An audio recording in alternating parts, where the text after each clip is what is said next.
ओम श्री परमात्मने नमः। ओम श्री गुरुभ्यो नमः। ओम श्री ऋषिभ्यो नमः।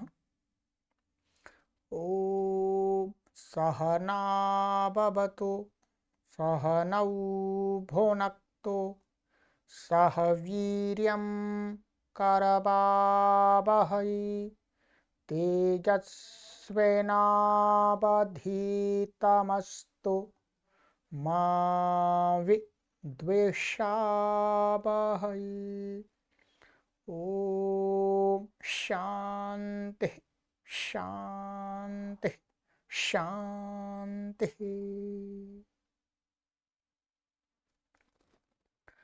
सर्वेभ्यो नमः। देववाणी संस्कृतं यूट्यूब चलदृश्यं प्रति भवतां भवतीनांच हार्दं स्वागतम्। मित्रों, तर्क भाषा, ठीक है, तर्क भाषा की कक्षा प्रारंभ करने जा रहे हैं।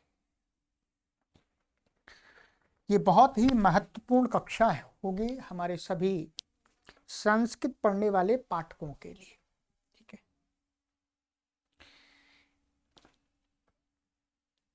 ये जो कक्षा है ये आपको ऑनलाइन कहीं पर पढ़ने को नहीं मिलेगी, ठीक है। जिस प्रकार से हम पढ़ाते हैं उस प्रकार से, ठीक है। शॉर्टकट में कहीं आपको मिल जाएगी, वो अलग बात है। तो आज से हम इस सीरीज को प्रारंभ कर रहे हैं, ठीक है। इससे पूर्व हमने ये तर्क भाषा है और ये तर्क संग्रह, ये हमने पूरा पढ़ा दिया है YouTube चैनल पर और देववाणी संस्कृतम ऐप के अंदर, ठीक है। तो आप सभी से निवेदन करते हैं कि यदि आपने अभी तक इसको नहीं पढ़ा है, तर्क संग्रह को, तो तर्क संग्रह को आप अवश्य पढ़ लें, ठीक है। प्लेलिस्ट में एक कॉलम बना दिया गया है कि तर्क संग्रह, उस पर आप क्लिक करेंगे तो इसकी सभी कक्षाएं आपको क्रमशः प्राप्त हो जाएंगी। हमने बहुत परिश्रम पूर्वक इसको पढ़ा दिया। यदि आपने ये पढ़ लिया इसको पहले, तो ये आपको और अच्छी प्रकार से समझ में आएगा जो हम आपको पढ़ाने जा रहे हैं, तर्क भाषा। और यदि आपने ये नहीं पढ़ा है तो भी आपको समझ में आएगा, ठीक है। थोड़ा परिश्रम अधिक करना पड़ेगा और आप इन दोनों को, इसको और इसको साथ साथ भी पढ़ सकते हैं, क्योंकि यहाँ आपके लिए सभी के लिए तो ओपन है, निःशुल्क अभियान है, कोई आपसे शुल्क नहीं लिया जा रहा। आपके ऊपर निर्भर करता है कि आपकी पढ़ने की इच्छा है या नहीं है, ठीक है। संस्कृत के करोड़ों पाठकों के लिए हम ये कार्य कर रहे हैं, जो हमारे विदेशों में रहते हैं संस्कृत प्रेमी, जो कभी सोच भी नहीं सकते थे कि हम इन ग्रंथों को पढ़ पाएंगे। आज वो वहीं पर बैठे बैठे विदेश में आराम से इन ग्रंथों को पढ़ रहे हैं। उनको कितने आनंद की सुखद अनुभूति हो रही होगी। चलिएगा, तो ये तर्क संग्रह है। तर्क संग्रह वैशेषिक दर्शन को प्रधान रूप में रख करके न्याय सहित, माने वैशेषिक और न्याय को मिला करके, माने वैशेषिक और न्याय दर्शन में प्रवेश कराने के लिए इसको बनाया गया है, ठीक है। ये आपके श्रीमद अन्नम भट्ट जी द्वारा बनाया गया था, अर्थात। परंतु इसमें क्या है, इसमें वैशेषिक दर्शन को प्रधान लिया गया है, यानी वैशेषिक दर्शन को प्रधान मान करके साथ में न्याय को भी रखा गया है, वो उन दोनों दर्शनों में प्रवेश हो जाए, ठीक है। और जो हम ये आज पढ़ाने जा रहे हैं, आरंभ करने जा रहे हैं, तर्क भाषा, आप देख रहे होंगे ये तर्क भाषा है। तर्क भाषा भी न्याय और वैशेषिक में प्रवेश कराने के लिए, परंतु जो तर्क भाषा है वो क्या है, वो न्याय प्रधान, न्याय को प्रधानता दे करके वैशेषिक दर्शन को साथ में लेकर के प्रवेश कराने के लिए ग्रंथ लिखा गया है। ठीक है, ऐसा कह सकते हैं ये वैशेषिक न्याय प्रवेश और ये न्याय वैशेषिक प्रवेश, ठीक है, दोनों का उद्देश्य एक ही है, दोनों को मिलाकर के ही पूरा उद्देश्य होता है वास्तव में। ये न्याय और वैशेषिक दर्शन हमको पढ़ने हैं दोनों, तो इन दोनों ग्रंथों को पढ़ना अनिवार्य है। ठीक है, न्याय को प्रधान रख करके इसमें व्याख्या समझाया गया है और वैशेषिक को प्रधानता की दृष्टि रख करके इसमें समझाया गया है। ठीक है, तो ये तो हमने पढ़ लिया था। इसमें 7 पदार्थों की पूरी व्याख्या बताई गई जो वैशेषिक में बताई गई है। अब तर्क भाषा की कक्षा हम आरंभ करने जा रहे हैं। तर्क भाषा जो पुस्तक है, ये इसके जो लेखक हैं वो श्री केशव मिश्र जी हैं। ये बहुत प्रसिद्ध ग्रंथ हुआ है और बहुत ही अच्छा ग्रंथ है। ठीक है, आज की हमारी कक्षा 1 होगी, ये प्रथम कक्षा होगी, ध्यान देंगे। ठीक है,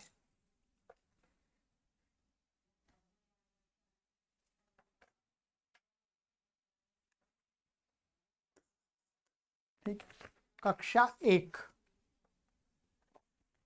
ये व्हाट्सएप नंबर दिए गए हैं 8319694799 9582104261 9586810426 ऑनलाइन निशुल्क संस्कृत शिक्षण केंद्र है ये हमारा। यहाँ पर सब चीज़ आपको ऑनलाइन निशुल्क ही पढ़ाई जाती है, कोई फीस लेकर के नहीं पढ़ाते हैं। हम अपने प्राचीन ऋषियों की परंपरा का निर्वहन करते हुए आगे बढ़ रहे हैं। ठीक है, ये मेरा नाम है आचार्य श्रवण कुमारा, व्याकरण दर्शन निरुक्त वेदाचार्य। ठीक है, मैं ही इस ग्रंथ को आपको पढ़ा रहा हूँ और भी अन्य ग्रंथ मैंने ही पढ़ाए। जो तर्क संग्रह है, इसकी प्लेलिस्ट का लिंक हमने यहाँ वीडियो के डिस्क्रिप्शन में भी डाल दिया, जिस पर आप क्लिक करके सीधे जा सकते हैं।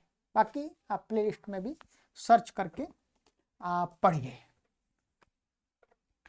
सबसे पहले हम आपसे निवेदन करेंगे कि हम संस्कृत माता के व्यापक प्रचार प्रसार के लिए यह कार्य कर रहे हैं, इसलिए आप सभी से एक अपेक्षा रखी जाती है कि आप संस्कृत संबंधी सामग्री को आप अधिक से अधिक लोगों तक शेयर करके पहुंचाएं। हम अपना कार्य कर रहे हैं, आप इस कार्य को आगे ले जाने में योगदान प्रदान करें। केवल योगदान आपको यही देना है कि अपने सोशल मीडिया के प्लेटफॉर्म पर सामग्री को शेयर करके आपसे जुड़े हुए भी जो संस्कृत प्रेमी मित्र हैं, आपके बंधु बांधव हैं, सगे संबंधी हैं, उनके भी संज्ञान में ये कार्य आ जाए। यदि वो इच्छा रखते हैं, इच्छुक हैं, तो वो भी पढ़ लें। इससे भी आपको भी पुण्य मिलेगा, हमको तो पुण्य मिल ही रहा है, हम तो पढ़ा ही रहे हैं, अपना कार्य कर। ठीक, तर्क भाषा जैसे वो तर्क संग्रह था या तर्क भाषा है, इस पर विचार करेंगे थोड़ा सा। ठीक है, आपको ये दोनों पुस्तकें चाहिए। ठीक है, तो पुस्तकें आप इन व्हाट्सएप नंबर पर संपर्क करके भी ऑनलाइन मंगा सकते हैं, अथवा ये पुस्तकें आप जहां पर भी मिलती हैं किसी भी पब्लिकेशन पर, वहां से ले सकते हैं। ठीक है, कोई हमारा आग्रह नहीं है कि हमसे ही पुस्तक खरीदनी है, ये हमारी पुस्तकें नहीं हैं। इसके प्रकाशक जो पब्लिशर हैं वो अलग हैं, उन्होंने प्रकाशित किया, हम उनकी पुस्तकों का सहयोग लेकर के पढ़ा रहे हैं। यदि आपको पुस्तकें चाहिए तो आप वहां से भी मंगा सकते हैं। ठीक है, चलिएगा, तो अब वो आज की जो हमारी कक्षा होगी मुख्य रूप से भूमिका के रूप में होगी। थोड़ा सा हम इस पुस्तक के विषय में भी जानेंगे। ठीक है, पुस्तक के विषय में जानेंगे कि मैंने आपको बताया तर्क भाषा। यहाँ पर तर्क शब्द का अर्थ यहाँ पर आर्ग्यूमेंट नहीं है। जैसे तर्क संग्रह में तर्क का अर्थ माने आर्गुमेंट जिसको इंग्लिश में बोलते वो नहीं है। तर्क का अर्थ है यहाँ पर न्याय दर्शन के अंदर जो 16 पदार्थ गिनाए, जैसे वैशेषिक दर्शन में सप्त पदार्थ गिनाए हैं, वैसे ही यहाँ इस न्याय दर्शन में इसमें तर्क भाषा के अंदर 16 पदार्थ गिनाए, प्रमाण, प्रमेय है इत्यादि। ये अभी हम ये आगे पढ़ेंगे, इसमें आएंगे सभी आपके, ठीक है। जब प्रमाण, प्रमेय, संशय, प्रयोजन, दृष्टांत, सिद्धांत, अवयव, तर्क, निर्णय, वाद, जल्प, वितंडा, हेत्वाभास, छल, जाति, निग्रह, स्थान, ये 16 पदार्थ हैं। इन 16 पदार्थों को यहाँ पर तर्क कहा है, ठीक है।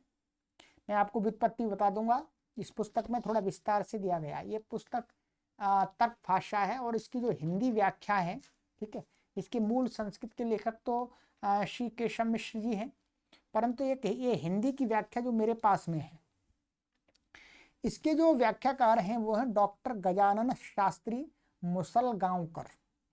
अच्छे विद्वान हुए हैं, इन्होंने अच्छी हिंदी की है इसकी।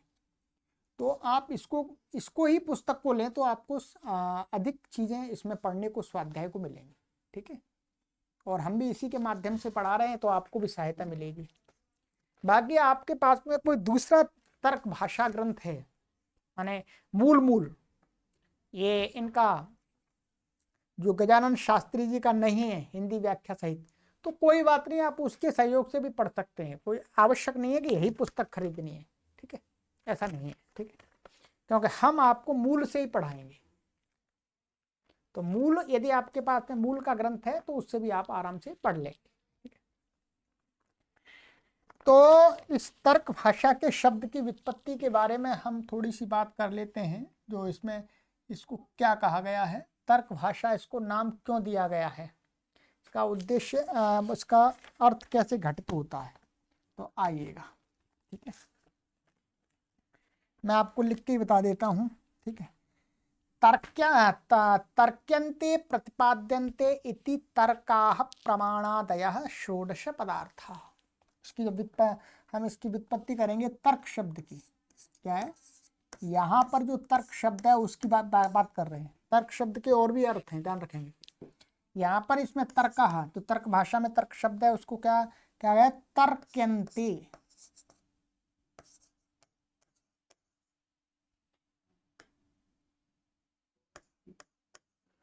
तर्क्यन्ते अर्थात प्रतिपाद्यन्ते,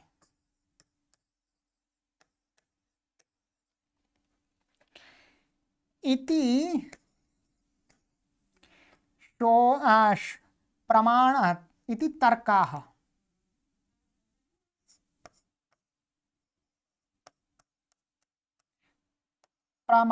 प्रमाणादयः षोडश पदार्थाः।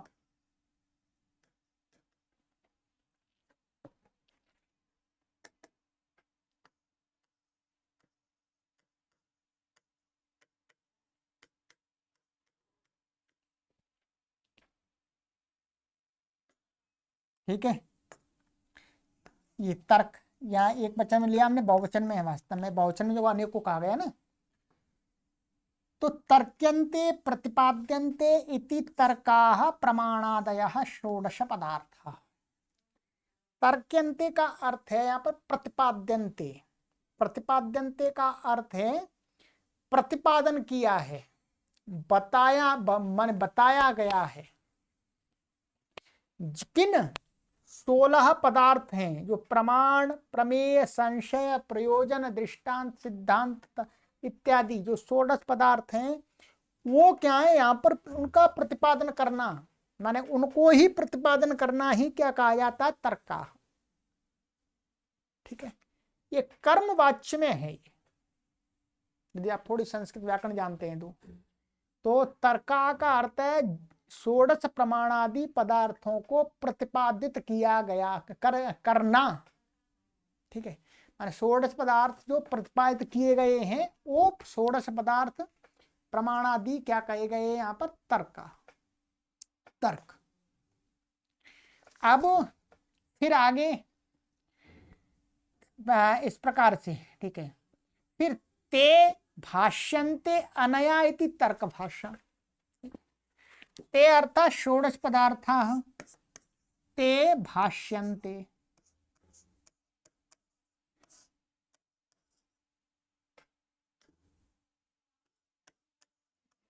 अनया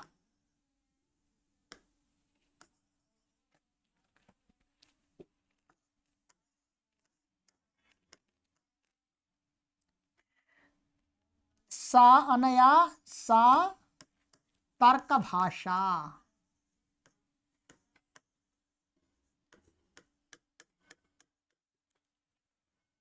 ठीक है। और वो 16 पदार्थ हैं, भाष्यन्ते, भाष्यन्ते माने कहा गया है। षोडश पदार्थों को कहा गया है जिसके द्वारा, जिस शैली के द्वारा, जिस ग्रंथिका के द्वारा, माने जिस पुस्तिका के द्वारा, वो क्या है? तर्क भाषा। ये जो पूरा इसके अंदर जो सामग्री है वो क्या है? तर्क भाषा। और वो जिस पुस्तक में है वो पुस्तक भी तर्क भाषा के नाम से जानी जाती है। ठीक है। तो माने यहाँ पर ते भाष्यन्ते अनया, अनया का अर्थ यहाँ पर ये स्त्रीलिंग है तो व्याख्या ले लें, व्याख्या, व्याख्या, सा व्याख्या। वो व्याख्या क्या है? तर्क भाषा। और वो जो व्याख्या है जिस पुस्तक में, उस पुस्तक को भी क्या कहा जाता है? तर्क भाषा। बस तो तर्क भाषा तो क्या है? 16 पदार्थों को, 16 पदार्थों की गई व्याख्या का नाम है तर्क भाषा। ठीक है। तो तर्क भाषा के अंदर तर्क शब्द से क्या लिया गया है? प्रमाणादि 16 पदार्थ। और उन प्रमाणादि 16 पदार्थों का जो व्याख्यान है, जो व्याख्या है, वो क्या है? तर्क भाषा। ये इसकी व्युत्पत्ति विद्वानों ने की हुई है, जो मैंने आपको बता दी है। ठीक है। तो ये तो आप इसको इस प्रकार से समझ सकते हैं और दूसरों को समझा सकते हैं। और ये हमने बता दिया था कि इसमें जो प्रमाण आदि है ना, जो होता है न्याय दर्शन के, न्याय दर्शन में प्रमाण, प्रमेय, संशय, प्रयोजन। प्रमाण वैसे उसमें भी आए थे वैशेषिक में, परंतु वहां पर मुख्य रूप से सप्त पदार्थ पहले गिनाए थे। यहां पर क्या है? 16 पदार्थ में क्या लिया है इन्होंने? प्रमाण लिया है। वहां पर प्रमाण बाद में बताए थे, उनको गौण रखा गया है। तो ये हो गया। और इसके लेखक मैंने बता दिए। अब थोड़ा सा इसके इतिहास की बात कर लेते हैं। ये जो ग्रंथ है ये क्या है? प्रवेश ग्रंथ कहते हैं इसे। ठीक है। और प्रवेश ग्रंथ के साथ साथ इसको प्रकरण ग्रंथ भी कहते हैं। इसमें क्या है? जो न्याय और वैशेषिक के जो प्रकरण बने, उन प्रकरणों को लेकर के इसमें चर्चा की गई है, व्याख्या की गई है। ठीक है। प्रकरणों को लेकर एक एक पदार्थ, एक मन 16 पदार्थों में एक एक पदार्थ को नहीं, उनमें प्रकरण जो बने उन प्रकरणों पर चिंतन किया गया, इसलिए ये प्रकरण ग्रंथ है। तर्क संग्रह भी क्या है? प्रकरण ग्रंथ। ठीक है। प्रकरण ग्रंथ। अब क्या हुआ? ये हो गया। ठीक है। अब इसके इतिहास की बात करें तो इसका विद्वानों ने जो काल माना है, वो प्रकरण ग्रंथों का जो प्रचलन आरंभ हुआ है वो हुआ है 11 से 12वीं शताब्दी से। जो प्रकरण जो ग्रंथ का जो प्रादुर्भाव हुआ है वो 11वीं से 12वीं शताब्दी के बीच में माना जाता है। ठीक।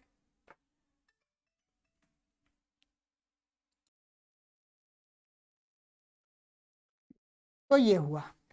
तो प्रकरण ग्रंथों का जो प्रादुर्भाव हुआ है वो हुआ है 11 से 12वीं शताब्दी के बीच में। और जो तर्क भाषा का काल हमारे विद्वानों ने जो निर्णित किया है वो है 14वीं से 15वीं शताब्दी के बीच का। ठीक है, ये हो गया। ठीक है, और ये जो ग्रंथ है ये क्या है, नव्य भाषा को माने नव्य न्याय को आधारित करके बनाया गया ग्रंथ है। प्राचीन और नव्य से दोनों बात एक ही को बताते हैं पर उनकी भाषा थोड़ी सी अलग अलग है। तो यहाँ पर इसका एक प्रश्न ये भी होता है कि जो न्याय दर्शन है, तो न्याय दर्शन की दो धाराएं हैं, एक प्राचीन न्याय और एक नव्य न्याय। तो प्राचीन न्याय वो गौतम महर्षि गौतम के द्वारा जो सूत्र हैं उनके द्वारा बताया गया और उस पर भाष्य भी लिखे गए हैं, जिसका भी प्रामाणिक जो भाष्य मिलता है वो आचार्य वात्स्यायन का मिलता है। और जो नव्य न्याय की धारा है जो गंगेश उपाध्याय जी के द्वारा बनाई गई है। तो जो नव्य जो न्याय का जो प्रादुर्भाव हुआ है नव्य न्याय की भाषा का, तो वो हुआ है जो जैन और बौद्ध लोगों से शास्त्रार्थ करने के लिए, जैन और जो बौद्ध लोग थे वो वेदों को नहीं मानते थे, तर्क देते थे। ठीक है, तो उनके तर्क को खंडित करने के लिए, उनको शास्त्रार्थ में हराने के लिए वस्तुतः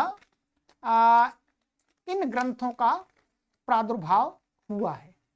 बाकी न्याय की जो प्रक्रिया है, न्याय की जो पद्धति है काफी पुरानी है, परंतु जो नव्य न्याय का प्रादुर्भाव हुआ है वो बौद्धों के लिए मुख्य रूप से हुआ था।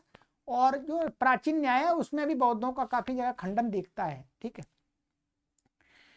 तो नव्य न्याय का मैंने बता दिया, उसके जो मूलाधार हैं वो तो हैं आपके श्री गंगेश उपाध्याय जी हैं, और प्राचीन न्याय है उसके मूलाधार हैं मुख्य रूप से गौतम, महर्षि गौतम। ठीक है, और ये हो गया न्याय के अंदर, न्याय दर्शन के अंदर 16 पदार्थों का व्याख्यान किया गया है और वैशेषिक दर्शन के अंदर 7 पदार्थों का व्याख्यान किया गया था, जो बताया था, आपको पढ़ा दिया है। ठीक है, और जो तर्क भाषा का जो काल निर्धारित किया गया है वो किया गया 14 से 15वीं शताब्दी का। शायद मैंने अभी बता दिया, फिर दोबारा मैं बता रहा हूँ आपको। ठीक है, तो ये हो गया इसकी मोटी मोटी सी जानकारी। ठीक है, और गंगेश उपाध्याय, तो इस ग्रंथ को हम लगातार निरंतर आपको पढ़ाएंगे। पुस्तक आपके पास में होगी तो आपको अधिक आनंद आएगा, अधिक लाभ मिलेगा, चाहे कोई भी पुस्तक हो तर्क भाषा की। ठीक है, धीरे धीरे इसको पढ़ते जाएंगे, अपने आप सारी बातें स्पष्ट होती चली जाएंगी और आपको भी पता लगता जाएगा। तो अभी सारी बातें मैं एक दिन पहले दिन ही बताने लगूं तो आपको ना तो समझ में आएगी और आप कक्षा में कहेंगे आप ये बोर हो जाएंगे। तो धीरे धीरे इसको पढ़ते रहेंगे और जो जो बातें प्रकरण प्रसंग वश आएंगी उनको हम बताते रहेंगे। ठीक है, तो चलिएगा, ये हो गया। अब हम इस ग्रंथ का आरंभ कर रहे हैं। ठीक है, ठीक है, ये पुस्तक, ये मेरी पुस्तक है, इससे मैंने गुरुजी से पढ़ा हुआ है। ठीक है, तो चलिएगा स्मरण के लिए, ये मैंने पढ़ा हुआ है 9/6/2006 को, शुक्रवार के दिन मैंने इस पुस्तक को पढ़ना आरंभ किया था। ठीक है, तो ये मैंने इसी की PDF बनाई है। तो 9/6/6 लगभग इसको मैंने, ये मानिएगा 18 वर्ष पूर्व पढ़ा था। 18 वर्ष पूर्व मैंने इसका अध्ययन किया था गुरुजी से। ठीक है, व्याकरण आदि पढ़ने के अनंतर। ठीक है, और ये मैंने बता ही दिया आपको, ये प्रकरण ग्रंथ है और श्रीमत केशव मिश्र विरचिता तर्क भाषा व्याख्या है। ठीक है, और माधुरी हिंदी व्याख्योपेता, इसमें हिंदी की जो डॉक्टर गजानन शास्त्री जी मुसलगांवकर जी हैं उन्होंने हिंदी की व्याख्या काफ़ी विस्तार से की है।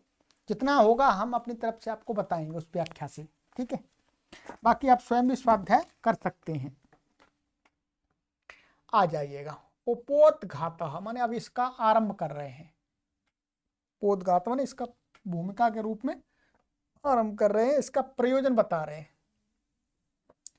कि ये मैंने ग्रंथ क्यों बनाया। भाई पहले से नव्य न्याय था ही, और प्राचीन न्याय भी था, वैशेषिक थे, फिर इस ग्रंथ को बनाने की आवश्यकता क्या है। तो उसके लिए उपोद्घात दे रहे हैं। ये कहते हैं श्लोक रूप में, बालोपियो न्यायनये प्रवेशम अल्पेन वाञ्छत्यलसः श्रुतेन संक्षिप्तयुक्त्यन्विता तर्कभाषा प्रकाश्यते तस्य कृते मयैव। ठीक है, चलिएगा, इसका श्लोक का यहाँ पर इन्होंने अन्वय कर दिया है, उसी के अनुसार मैं आपको बता देता हूं। ठीक है, कहते हैं कि यहा माने यो माने जो, जो अलसाह बालः, जो आलसी बालक ठीक है, आलसी बालक माने यहां पर बालक, बाला का अर्थ बच्चा नहीं है, बाला का अर्थ है जो जिस विषय को हम पढ़ाने जा रहे हैं उस विषय से अनभिज्ञ, अनभिज्ञ, चाहे उसकी आयु कितनी भी हो गई होगी, हो गई हो, चाहे वो 60 साल का हो गया, चाहे 70 का, 75 का, परंतु यदि न्याय के विषय से, न्याय वैशेषिक दर्शन के विषय से वो अनभिज्ञ है, तो उसको विद्वानों ने बालह कहा है, बालक का है, बालक ही है। बालक को बालक क्यों बोलते हैं? क्योंकि उसको कुछ पता नहीं होता। तो यहाँ पर हम इस प्रसंग में न्याय और वैशेषिक दर्शन के विषय में बालक उसी को बोलेंगे जिसको कुछ पता नहीं है। तो कहते हैं यह बालह, जो बालक, अर्थात इस विषय से अनभिज्ञ है, और अलसा, वो आलसी भी है। आलसी का अर्थ है कि वो बहुत परिश्रम नहीं कर सकता, बहुत परिश्रम करने की हिम्मत नहीं है। आलसी उसी को तो बोलते हैं अलसा, कि क्या परिश्रम भैया, अरे ठीक है जी हमारे से नहीं हो सकता, तो परिश्रम नहीं करना चाहता। तो कहते हैं जो बाला माने इस विषय से अनभिज्ञ, और जो अधिक परिश्रम, एकदम सीधा न्याय में को प्रवेश कर, न्याय में ही न्याय दर्शन कोई पढ़ने लगे, वैशेषिक कोई पढ़ने लगे, तो उसको शुरू में ही पढ़ने में जितना परिश्रम अपेक्षित है उतना नहीं, वो नहीं कर सकता। नहीं कर सकता तो भाग जाएगा उस विषय से, कह देगा, हाथ जोड़ देगा जी मैं नहीं पढ़ रहा जी, बस गुरु जी मेरे बस का नहीं है। तो कहते हैं जो अधिक परिश्रम नहीं कर सकते उनको आलसी का, और जो विषय से अनभिज्ञ भी है साथ में, तो वो बच्चा हो गए। तो जो न्याय वैशेषिक दर्शन के विषय से अनभिज्ञ, और जो सीधा प्रवेश करके परिश्रम उतना नहीं कर सकता, कम कर सकता है, ऐसे उस आलसी बालक को कहते हैं अल्पेन श्रुतेन। अल्पेन श्रुतेन का अर्थ हो गया स्वल्प, माने थोड़े से, थोड़े से, श्रुतेन माने थोड़े से अध्ययन से ही, माने पूरा न्याय दर्शन ना पढ़ना पड़े, पूरा वैशेषिक दर्शन ना पढ़े, थोड़ा सा पढ़ने से उसको न्याय दर्शन के मोटे मोटे सिद्धांतों का ज्ञान हो जाए, वैशेषिक दर्शन के मोटे मोटे सिद्धांतों का ज्ञान हो जाए। जैसा कि वर्तमान में लोग चाहते हैं शॉर्टकट में, शॉर्ट से भी शॉर्ट। तो कहते हैं अल्पेन श्रुतेन माने थोड़े से ही, थोड़े से अध्ययन से ही, क्या है, अपि माने भी, ये अपि आ गया भी, न्याय नये, न्याय नये का अर्थ है न्याय के मार्ग में, न्याय जो दर्शन है उसके, न्याय माने उसके तंत्र, न्याय माने न्याय तंत्र में, तंत्र माने उस न्याय के सिद्धांतों में, प्रवेशम, प्रवेश को माने एंट्री को, वांछति माने चाहता है, तस्या कृते माने उसके लिए, उस आलसी बालक के लिए। कैतस्य कृते मया एषा माने मया एषा माने उसके लिए मेरे द्वारा, मया माने मुझ श्री केशव मिश्रेण, श्री केशव मिश्र के द्वारा।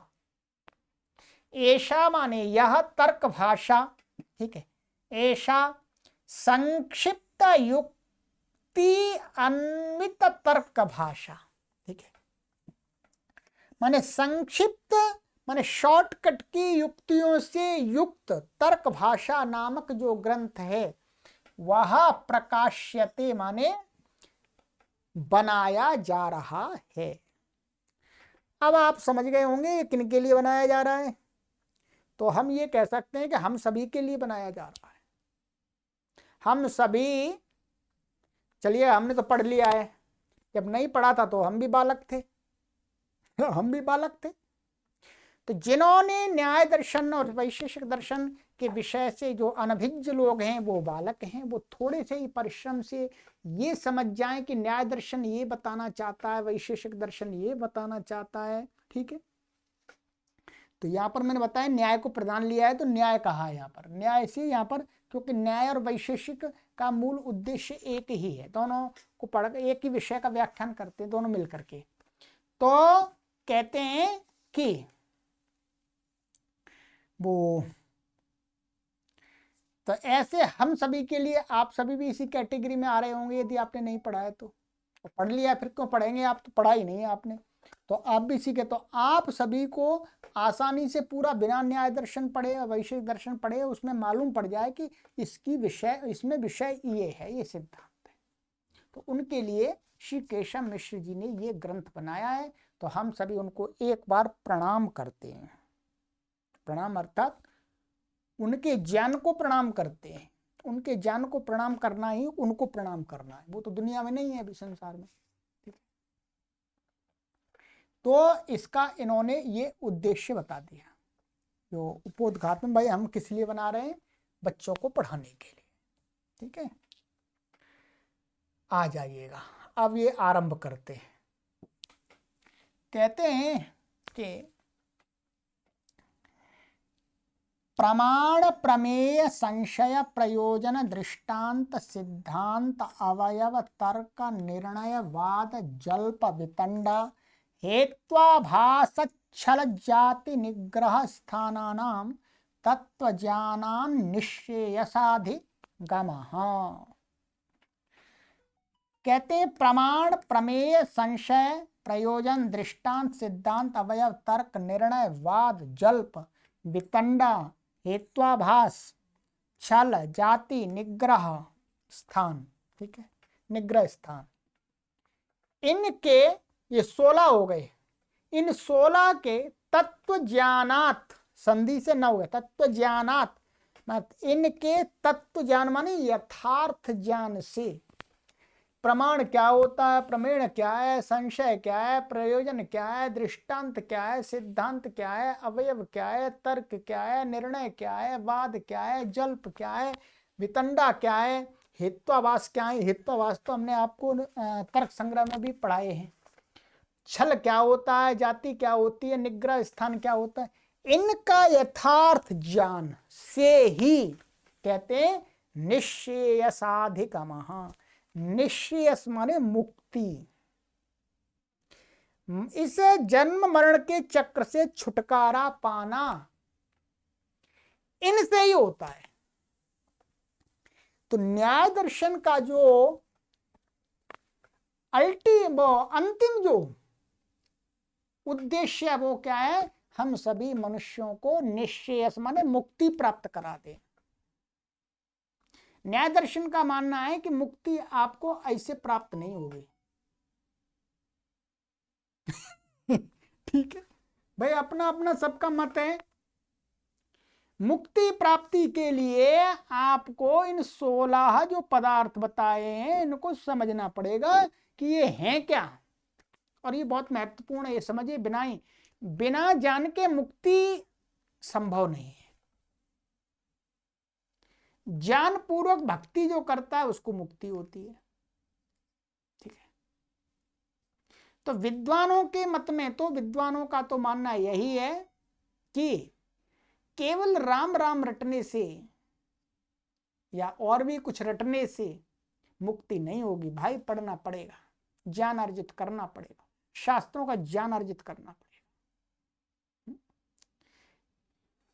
क्योंकि किसी भी क्रिया को करने से पहले उस क्रिया को कैसे किया जाता है, उसका क्या परिणाम है, वो जानना जरूरी है, तभी वो क्रिया हम ठीक से कर सकेंगे। मुक्ति क्या है, जन्म मरण का चक्र क्या है, ये कैसे होता है, इन सारी चीजों को जानेंगे तब हम उसके लिए प्रयास करेंगे तो ठीक कुछ मिल सकता है। और वैसे ही चलो मुक्ति प्राप्त करेंगे जी, ओम ओम राम राम ओम ओम करेंगे तो नहीं मिलेगा, क्योंकि हमें मुक्ति का स्वरूप ही नहीं मालूम। तो ये कहते हैं भाई, तत्व जाना, तत्व माने इनके तत्व ज्ञान से, यथार्थ ज्ञान से ही निश्चयसाधिगम, माने निश्चयस माने मुक्ति की प्राप्ति होती है, अधिगम माने प्राप्ति होती है।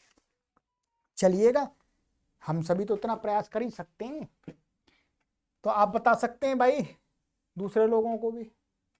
आइएगा, कहते इति माने यह, ये जो सूत्र दिया, न्यायस्यादिमं सूत्रम, ये एक या एक्स्ट्रा आ गया इसमें, न्यायस्य आदिमम सूत्रम, ये जो दिया है ये क्या है, न्याय दर्शन का आदिम माने पहला सूत्र है ये वास्तव में। ठीक है, आदिम मन पहला सूत्र है। अस्य अर्थ, इसका अर्थ मैंने बता दिया, अब ये बता रहे हैं, प्रमाणादि षोडश पदार्थानां तत्वज्ञानात् मोक्ष प्राप्तिर्भवति। ये तो इन्होंने कह दिया, मेरे बताए हुए, मैंने भी यहीं से बताया। प्रमाण प्रमेय संशय आदि 16 पदार्थ यहाँ बताए हैं, इनके तत्व ज्ञान से माने यथार्थ ज्ञान से ही मोक्ष की प्राप्ति होती है।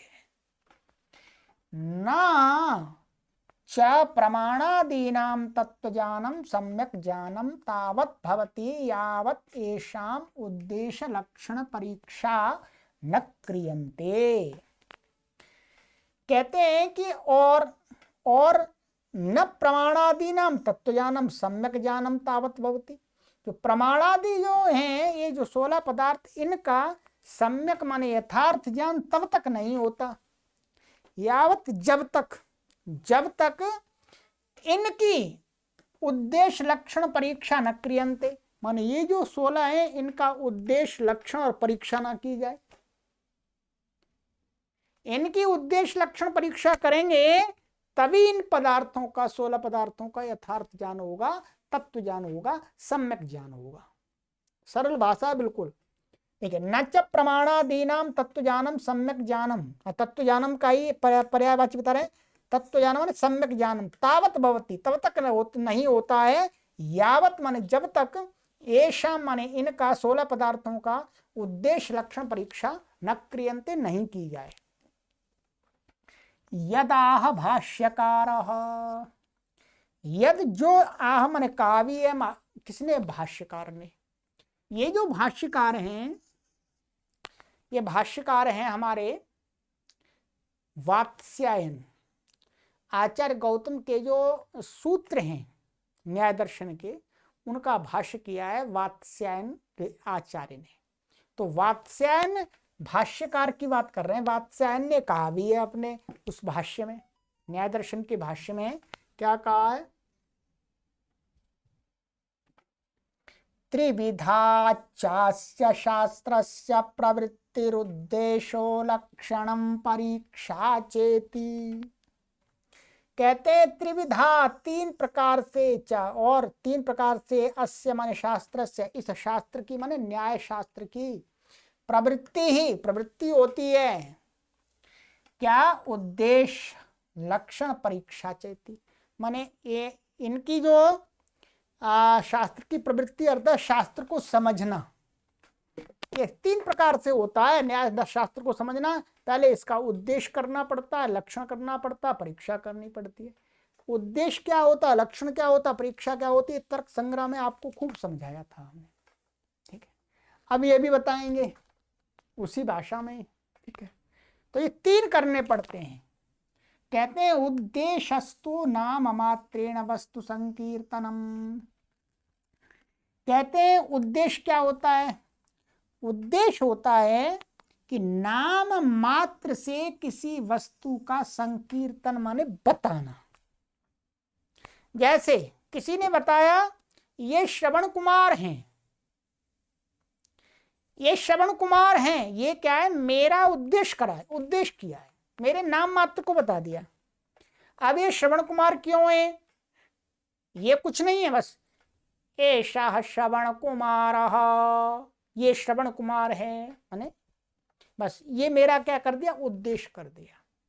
तो वही कहा, किसी भी वस्तु का उद्देश्य करना क्या अर्थ होता है, उसका नाम मात्र बताना। ठीक है, उसके गुण, उसके कार्य, उसका परिणाम, उसका फल आदि पर कुछ नहीं करना, केवल नाम बता देना। ये क्या करता है श्रवण कुमार, कुछ आदि इसका नहीं कुछ लेना। तो उद्देश्यस्तु नाम मात्रेण, नाम मात्र से वस्तु संकीर्तनम माने किसी वस्तु का संकीर्तन माने बताना, निर्देश करना। तच्चास्मिन्नेव सूत्रे कृतम, और वह इस सूत्र में ही किया गया है।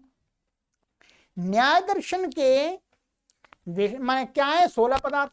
16 पदार्थ कौन कौन थे, वो इस सूत्र में इन्होंने नाम बता दिया। ये नहीं बताया प्रयोजन क्या होता है, प्रयोजन से क्या होता है, संशय क्या होता है, संशय से क्या होता है, क्या परिणाम होता है, ये नहीं, नाम मात्र कथन किया गया है।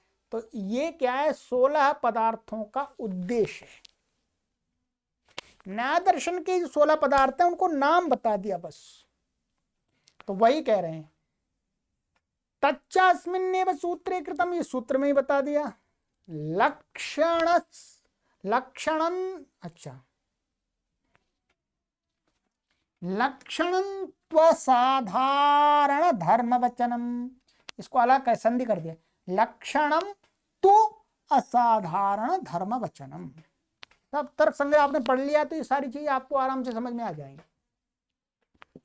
कहते हैं कि जो लक्षण है, लक्षण क्या होता है, लक्षण तो असाधारण धर्म वचन, जिसका हम लक्षण कर रहे हैं वो उसके असाधारण धर्म को बताना, कथन करना ही उसका लक्षण होता है। असाधारण का मतलब होता है हम जिसका बता रहे हैं वो वही होता है, किसी अन्य में नहीं होता। जैसे मनुष्यत्व मनुष्य के अंदर ही होता है, मनुष्यत्व मनुष्य का असाधारण धर्म है। और मनुष्य का देखना, सुनना, खाना पीना ये साधारण धर्म है। ये आपको दूसरे प्राणियों में भी मिल जाएंगे मनुष्य के अतिरिक्त।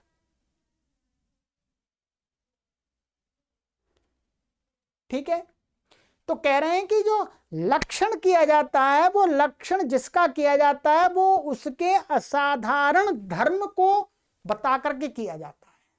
ध्यान रखें, मनुष्य का लक्षण क्या किया जाता है, मनुष्यत्व जिसके अंदर है वो मनुष्य होता है। पशु का लक्षण क्या किया जाता है, पशुत्व जिसके अंदर है वो पशु होता है। ठीक है, कहते हैं यथा गौ गो शासनादि मत्वम, क्या गो का लक्षण किया है इन्होंने।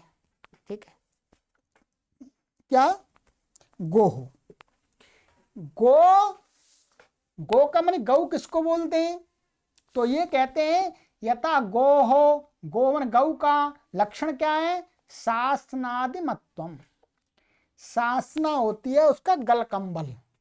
क्या होता है ये, गल कंबल, गल यहां पर थोड़ा लटका होता है, वो अन्य किसी प्राणी को नहीं होता, केवल गाय को ही होता है। ध्यान रखेंगे। तो कहते हैं शासनादि मत्वम, यहां पर देखिएगा ये हमने तर्क संग्रह में भी पढ़ाया था, ये जो त्व प्रत्यय लगाएंगे ये 3 शब्द हैं, देखिएगा ये क्या है, शासनादि, ध्यान देंगे इसको आप समझ लीजिएगा। शासनादि, फिर दूसरा है शासनादि मत, ठीक है। और तीसरा क्या है? शासनादि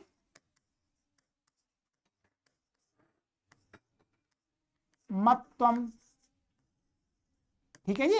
ऐसे शासनादि का अर्थ है गल कंबल आदि, गल कंबल आदि, यहां पर आदि इसमें और, तो कहे शासनादि और शासनादि मत का ये मत प्रत्यय, तो ये क्या हो गया? गल कंबल बाला, और फिर उसमें भी त्व प्रत्यय कर दिया, त्वल प्रत्यय। तो इसका अर्थ क्या हो जाता है? जब त्वल प्रत्यय कर देते हैं तो क्या है, ये जो ये और ये दोनों का अर्थ एक ही है। शासनादि मतम का अर्थ है शासनादि, ठीक है। ये पक्का करने के लिए कहते हैं कि शासनादि माने शासनादि ही असाधारण धर्म है, ठीक है। तो शासनादि माने गल कंबल आदि, और वो हैं जिसके, वो प्राणी, और वो उसको शासनादि वाला क्यों कह रहे हैं? क्योंकि उसके अंदर शासनादि है, तो शासनादि मतम, ये उसका असाधारण धर्म हो गया, ठीक है। तो शासनादि मतम माने गौ का शासनादि मत माने ये गल कंबल होना, माने गल कंबल होना, माने ये गल कंबल ही बोलते हैं, आपने गाय देखी होगी तो, ठीक है। तो ये होना, ठीक है। ये क्या हो गया? उसका लक्षण। गल कंबल और किसी हाथी को, ऊंट को नहीं होता है, ध्यान रखेंगे। यहां पर एक प्रश्न आता है जो इन्होंने भी उठाया है कि कुछ लोग ऐसा कहते हैं, भाई जो अमेरिकन गाय है, जर्सी गाय बोलते हैं, तो जर्सी गाय को तो गलकंबल नहीं होता है, तो उसको गाय कह रहे हैं आज के समय में।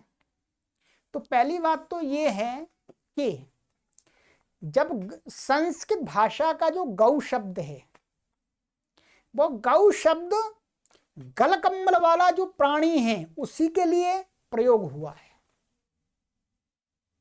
अमेरिकन गाय है वो बाद में आई है, वो गाय मिश्रण करके नस्ल से बनाई गई है, वो तो हाइब्रिड है एक तरह से। वस्तुतः वो तो उसके समान होने से उसको भी गाय कह रहे हैं। वस्तुतः वो गाय संस्कृत भाषा के गो शब्द का जो प्रचलन है, जिसके लिए वो बनाया, गो शब्द का प्रयोग हुआ, वो वाली गाय वो नहीं है, बस वैसी है, इसलिए उसको भी गाय कह रहे हैं। इसलिए कोई भी परेशानी नहीं है, शासनादि वाला जो है उसी को गौ कहेंगे, वो तो उसके सदृश है इसलिए कह देते हैं, ठीक है।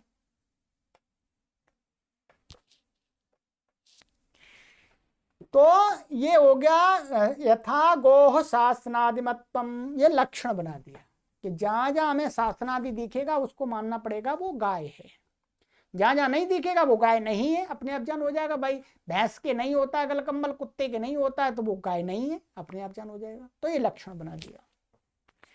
अब कहते हैं ये तो लक्षण हमने बना दिया, इसी प्रकार से बताएंगे। लक्षितस्य लक्षणम उपपद्यते न वेति विचारः परीक्षा। अब कहते हैं जो लक्षित है माने जो वस्तु है उसका जो लक्षण बनाया, वो लक्षण उसमें घटित हो रहा है अथवा नहीं हो रहा है, इस प्रकार से विचार करने का नाम है परीक्षा। जैसे ये बना दिया था गो शासनादिमत्तम, ये तो लक्षण बना दिया। अब ये हम उसमें देखना भी तो पड़ेगा कि भाई ये शासनादिमत्तम घट रहा है, हम ऐसे प्राणी को तो नहीं कह रहे जिसमें शासनादि है ही नहीं, उसको गौ कह रहे हैं, तो गलत है, तो लक्षण गलत है। तो जो लक्षण बनाते हैं साधारण धर्म को लेकर के, असाधारण धर्म को बता करके, तो वो उसके अंदर होना भी चाहिए। लक्षित माने जिसका बना रहे हैं लक्षण, तो इस प्रकार से उसमें परखना परीक्षा कहा जाता है। कहते हैं ते ईते लक्षण परीक्षे प्रमाणादीनां तत्वज्ञानार्थम कर्तव्ये। उससे ही क्या है, माने इसलिए क्या है, एते लक्षण परीक्षे, लक्षण और परीक्षा से प्रमाणादीनाम, ये तो उद्देश्य हो गए आपके, माने उद्देश्य प्रमाणादीनाम 16 उद्देश्यों का लक्षण और परीक्षा से, माने उसका प्रमाणादि का लक्षण बनाएंगे, फिर उसकी परीक्षा करेंगे, यहाँ घटित होता है कि नहीं होता है। तत्व ज्ञानार्थम, माने उन प्रमाणादि 16 पदार्थों को जाने को यथार्थ रूप से जानने के लिए कर्तव्य, माने लक्षण और परीक्षा करनी चाहिए, लक्षण बनाने चाहिए, फिर उसका लक्षण का उसमें विचार करना चाहिए, तब जाकर के यथार्थ ज्ञान होगा। ठीक है, चलिएगा, तो आज की कक्षा में इतना ही रखेंगे। ठीक है, अब क्या हो, हमारा जो लक्षण होता है, वो लक्षण को हमने तर्क संग्रह में भी पढ़ाया था कि हमारा लक्षण कैसा होना चाहिए, जिसके माने दोषों से रहित होना चाहिए। ठीक है, माने लक्षण हम ऐसा बनाएं कि जिसका बना रहे हैं उसी में घटित हो, दूसरी जगह ना घटित हो जाए, और जिसका बना रहे हैं उसमें पूरी तरह से घटित हो। तो उन दोषों की चर्चा हम अगली कक्षा में करेंगे, और फिर इस प्रकार से। ठीक है, चलिएगा, तो आज हमारा प्रारंभ हो गया, श्री गणेश हो गया है, निरंतर इस ग्रंथ को पढ़ेंगे। ठीक है, और पूरा अधिक बड़ा ग्रंथ नहीं है, इसमें हिंदी की व्याख्या अधिक है, बाकी बहुत सुंदर ग्रंथ है। ठीक है, अपनी तरफ से हम पूरा प्रयास करेंगे, और संस्कृत थोड़ी भी जानते हैं तो आपके लिए बहुत उपयोगी ग्रंथ है, और जो परीक्षार्थी हैं हमारे, जो पाठ्यक्रम में भी लगा हुआ, उनके लिए भी बहुत उत्तम ग्रंथ है। चलिए, आगे की कक्षा में मिलते हैं। प्लेलिस्ट यहाँ बना दी गई है, तर्क भाषा, बाकायदा सभी कक्षा उसमें मिलेगी। सर्वेभ्यो नमः।